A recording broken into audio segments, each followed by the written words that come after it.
आज के इस वीडियो में हम पढ़ने वाले हैं उपराष्ट्रपति यानी कि वाइस प्रेसिडेंट और उनसे संबंधित महत्वपूर्ण अनुच्छेद।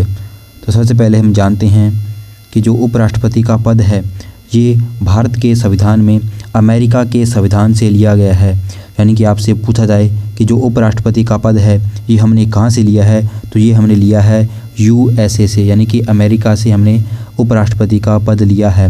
फिर इसके बाद यदि हम देखें कि उपराष्ट्रपति का जो पद होता है ये भारत में सेकंड जो हाईएस्ट रैंक का पद है, यानी कि सबसे जो ऊंची रैंक होती है वो होती है राष्ट्रपति की, और उसके बाद आता है उपराष्ट्रपति।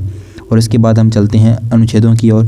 तो सबसे पहला अनुच्छेद आता है अनुच्छेद 63, अनुच्छेद 63। इसमें लिखा गया है कि भारत का एक क्या होगा, भारत का एक उपराष्ट्रपति होगा। यानी कि अनुच्छेद 63 में लिखा है कि भारत का एक उपराष्ट्रपति होगा। अनुच्छेद 64 उसमें कहा गया है कि जो उपराष्ट्रपति होगा यानी कि वाइस प्रेसिडेंट होगा वो राज्यसभा का पदेन सभापति होगा। पदेन सभापति यानी कि राज्यसभा का जो अध्यक्ष होता है उसको कहते हैं सभापति, और वो कौन होता है, उपराष्ट्रपति। पदेन सभापति का मतलब है कि जो राज्यसभा होती है उसके लिए एक अलग से क्या होता है, अध्यक्ष नियुक्त करने की जो क्या नहीं होती है, आवश्यकता नहीं होती है, बल्कि जो भारत का उपराष्ट्रपति होता है वह स्वतः ही जो राज्यसभा का सभापति कहलाता है और उसकी अध्यक्षता करता है। और ये बात लिखी है संविधान के अनुच्छेद 64 के अंतर्गत। तो ये अक्सर प्रश्न पूछा जाता है बार बार हर एग्ज़ाम में कि जो राज्यसभा का पदेन सभापति कौन होता है, तो वो होता है भारत का उपराष्ट्रपति।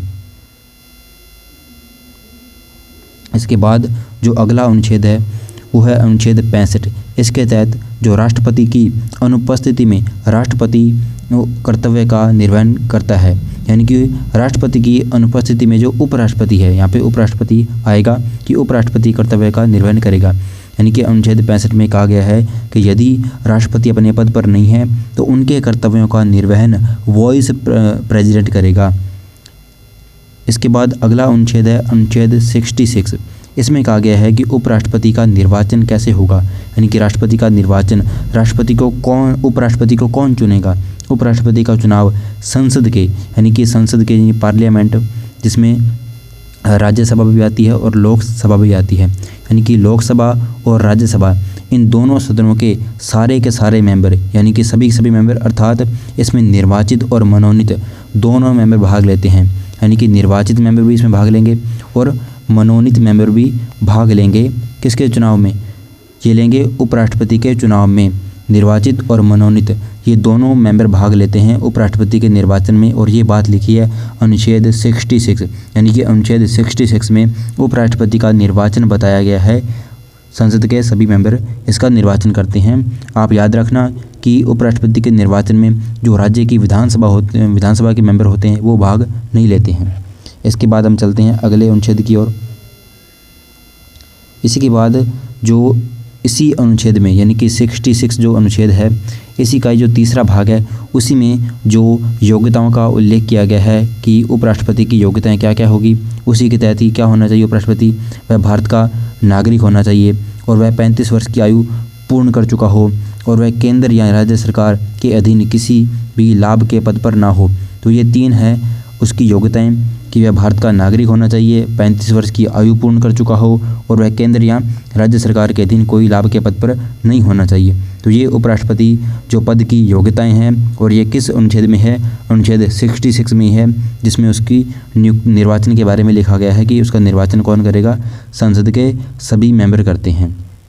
इसके बाद हम अगले अनुच्छेद की ओर जाते हैं। तो अगला अनुच्छेद है अनुच्छेद 67, अनुच्छेद 67। इसमें इसका कार्यकाल लिखा गया है कि उपराष्ट्रपति का कार्यकाल कितना होगा। तो उपराष्ट्रपति का कार्यकाल होता है 5 वर्ष, यानी कि उपराष्ट्रपति कितने वर्ष तक अपने पद पर रहता है, तो 5 वर्ष तक रहता है। फिर इसके बाद अनुच्छेद 68 आता है, अनुच्छेद 68। उपराष्ट्रपति पद संबंधित आकस्मिकता के संबंध में प्रावधान है। यानी कि अनुच्छेद 68 में ये लिखा गया है कि यदि 5 साल होने वाले हैं उपराष्ट्रपति के पद पर रहते हुए, तो 5 साल होने से पहले यानी कि 6 माह पहले ही क्या हो जाएंगे, चुनाव करवा लिए जाएंगे उपराष्ट्रपति पद के लिए। यानी कि ये पद खाली नहीं रहेगा और इसके जो चुनाव हैं वो जो कार्य पद पर बना हुआ है उपराष्ट्रपति पर व्यक्ति, उसके कार्यकाल समाप्त होने से पहले नए चुनाव करवा लिए जाने चाहिए, ऐसा प्रावधान लिखा है अनुच्छेद 68 में। फिर अनुच्छेद 69, इसमें लिखी गई है शपथ कि जो भारत के उपराष्ट्रपति को शपथ कौन दिलाता है, तो प्रेसिडेंट यानी कि वाइस प्रेसिडेंट को शपथ कौन दिलाता है, प्रेसिडेंट यानी भारत का राष्ट्रपति शपथ दिलाता है। और ये लिखा गया है अनुच्छेद 69 में शपथ का उल्लेख है। अनुच्छेद 69 में उपराष्ट्रपति की शपथ का उल्लेख है। इसके बाद अगला अनुच्छेद हम जानते हैं। अनुच्छेद तो इतनी है उपराष्ट्रपति के। अब कुछ बातें हैं जो, जैसे वेतन और भत्ते, यानी उपराष्ट्रपति को जो वेतन और भत्ते हैं वो राज्यसभा के सभापति के रूप में मिलते हैं, यानी कि राज्यसभा का पदेन सभापति होता है, ये लिखा गया है अनुच्छेद 64 में। तो उसी के तहत ही जो उपराष्ट्रपति को वेतन और भत्ते मिलते हैं, और ना कि इनको उपराष्ट्रपति का जो पद है उसके रूप में नहीं मिलते, बल्कि इनको सभापति के रूप में मिलते हैं इनको वेतन और भत्ते। और कहाँ से दिए जाते हैं, तो संचित निधि से दिए जाते हैं, और इनका वेतन होता है 4 लाख प्रति माह। ठीक है, उपराष्ट्रपति का वेतन होता है 4 लाख प्रति माह।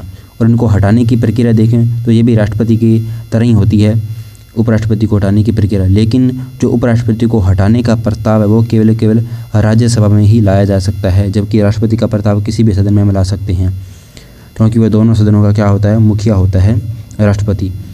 इस प्रकार से अगला जो फैक्ट है वो है कि भारत के पहले जो उपराष्ट्रपति थे वो थे डॉक्टर सर्वपल्ली राधाकृष्णन। आप इस तस्वीर में देख पा रहे हैं जो चित्र लगा हुआ है, इसी में ही ये राधाकृष्णन का चित्र है जो भारत के पहले उपराष्ट्रपति थे। और ये पहले उपराष्ट्रपति थे जो कि 2 बार बने थे। ठीक है, 2 बार इस पद पर रहे, उपराष्ट्रपति के पद पर।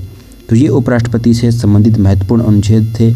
आशा है आपको आज का वीडियो अच्छा लगा होगा। इस वीडियो को बार बार देखना, आपको अवश्य ही याद हो जाएंगे ये अनुच्छेद जो कि उपराष्ट्रपति पद से संबंधित हैं।